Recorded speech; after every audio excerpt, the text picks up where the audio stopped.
Bonjour chers téléspectateurs, toujours votre nutritionniste diététiste Rebecca Sabouran.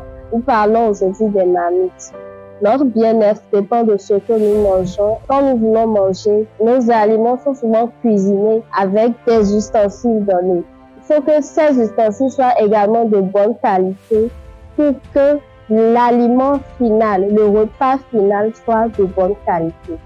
Pour cette raison, nous parlons aujourd'hui des ustensiles de cuisine idéaux pour une bonne santé. Il existe plusieurs ustensiles de cuisine. Aujourd'hui, nous parlons essentiellement de l'inox. L'inox est un matériau qui est inerte par rapport aux produits qu'on cuit dedans. Qu'est-ce que ça veut dire? Ça veut dire que l'inox ne va pas échanger de particules avec le produit que vous allez mettre à l'intérieur pour cuire. Elle ne raie pas, elle ne s'érode pas. Elle a un temps de vie d'au moins 20 à 60 ans. Donc en cuisine industrielle, le matériau le plus prisé, c'est l'inox. Et quand on parle d'inox, il existe plusieurs types d'inox. Il existe des inox 18 et 10, donc 10% de nickel, parce que l'inox, c'est un ensemble de compositions. On mélange du fer avec du nickel et du chrome. Donc il y a les inox 18 et 10, dans lesquels il y a 10% de nickel. Ces inox sont préférables aux inox 18-8 et aux inox 18-0. Parce que les inox 18-10 ont une solubilité plus conséquente. Quand nous utilisons des ustensiles qui ne sont pas en inox, qui sont oxydables, il y a échange entre aliments et ustensiles. Et ces échanges-là ne sont pas bien pour la santé. L'aluminium, par exemple, est une substance neurotoxique qui peut créer des maladies neurologiques comme la maladie de Parkinson, l'Alzheimer, etc. Donc, il faut que dans nos habitudes, nous privilégions des ustensiles de bonne qualité tout simplement pour maintenir une bonne qualité de nos aliments. Il y a plusieurs autres matériaux que la femme peut utiliser pour faire sa bonne cuisine. Et comme moi j'aime parler, j'aime toujours revenir aux sources.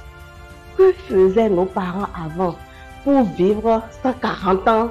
Donc, je regarde ce que faisaient les gens avant. Avant, nos parents cuisaient dans des trucs en terre cuite. Ce n'est pas toutes les terres cuites qui permettent de cuisiner. Même la pâte, on peut faire ça dans le cousin là. Ils appellent ça cousin. On peut faire la pâte dedans. J'avais fait une émission, une dame m'a dit non. Même jusqu'à présent, moi je fais mon téliba. Donc la pâte la plus difficile et la plus élastique dans du cousin. Ce n'est pas les jeunes d'aujourd'hui qui doivent taper le fond de la marmite avec la palette. Et puis, ce n'est pas toutes les marmites en terre cuite qu'on met sur le feu. Il y a les marmites en terre cuite qui sont pour recevoir et il y a les marmites en terre cuite qui sont pour préparer. Donc, il y a une manière. Et je suis allée jusqu'à voir même les dames qui le font et qui m'ont expliqué vraiment les différences. Il y a des tisanes, des produits qu'on met dans la marmite qui doit aller au feu pour qu'elle garde vite sa chaleur et pour qu'elle soit solide. Avant, c'est ça que les parents utilisaient. Aujourd'hui, c'est toujours possible de le faire. Donc, on a des marmites traditionnellement en terre cuite que les gens vendent aujourd'hui de plus en plus. Mais il y a maintenant les versions importées. L'objectif ici, c'est que lorsque je fais ma cuisine, que mon ustensile, même dans les plats, n'apporte rien à mon aliment ou ne lui retranche rien, ou bien que l'apport soit bénéfique. Et lorsque vous prenez les marmites en inox, vous allez remarquer que c'est des marmites qui ne raient pas. C'est des marmites qui ne se gâtent pas.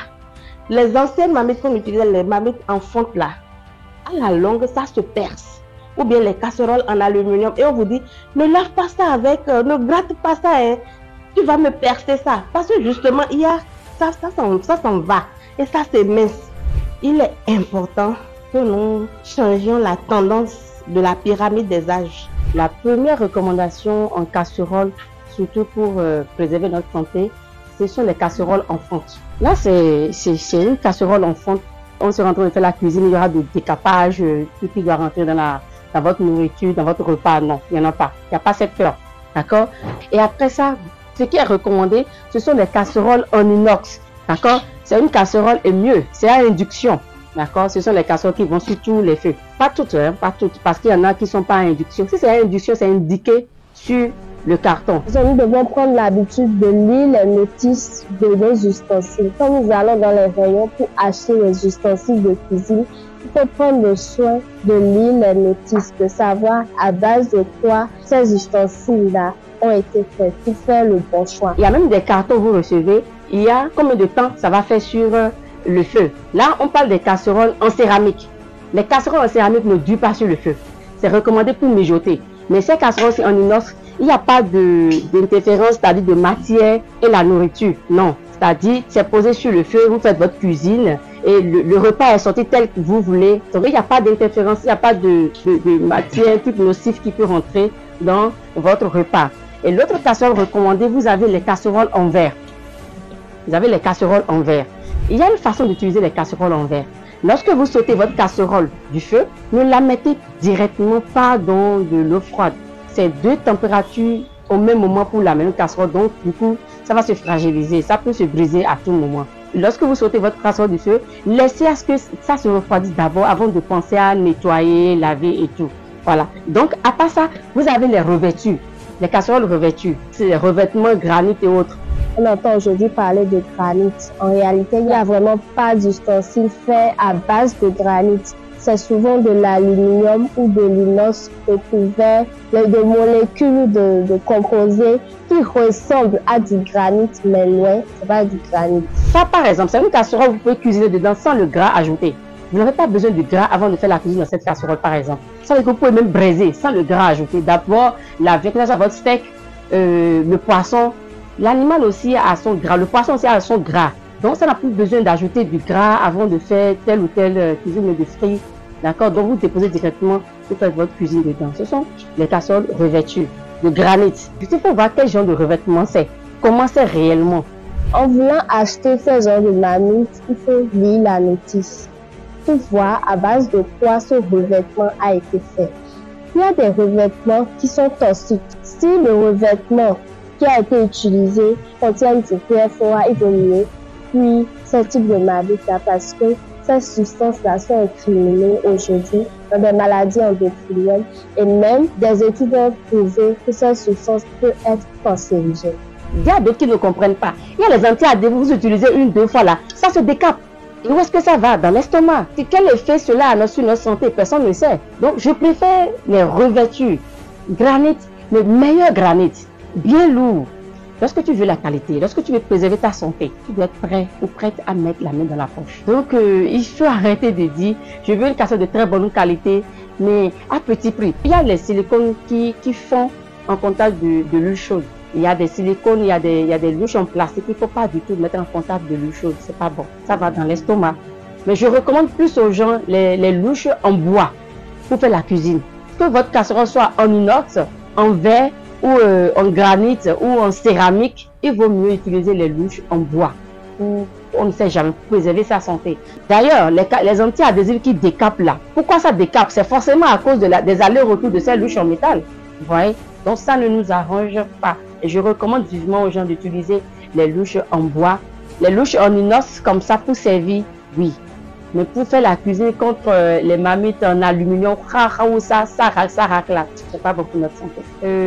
Les glaciers. Vous voyez, l'intérieur ici c'est l'inox. Mais là, c'est pas en inox. Dans ce cas, il ne faut pas servir jusqu'à remplir. Peut-être, je ne sais pas. Ou carrément ne pas utiliser. Là, c'est en inox. Et l'intérieur aussi, c'est de l'inox. Il n'y a pas de souci, qu'il y ait de contamination avec du plastique. Donc, il y a quelque chose qui protège. Vous voyez, en termes d'assiettes, il faut beaucoup plus préserver les assiettes soit en céramique, soit en porcelaine.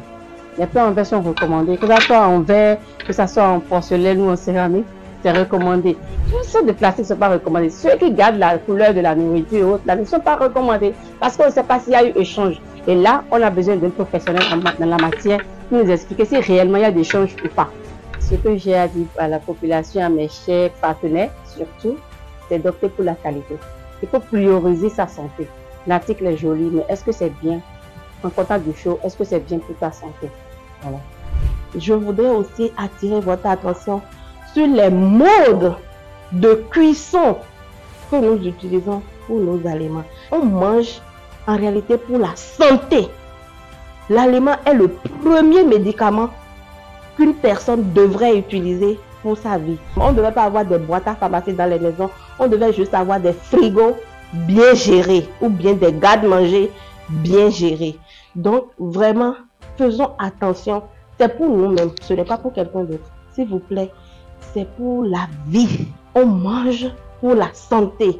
que ton aliment soit ton premier médicament. Et quelles que soient les erreurs que vous avez déjà faites dans le passé, vous devez savoir que tout est encore possible. Si vous décidez aujourd'hui de changer votre vie, vous allez le faire.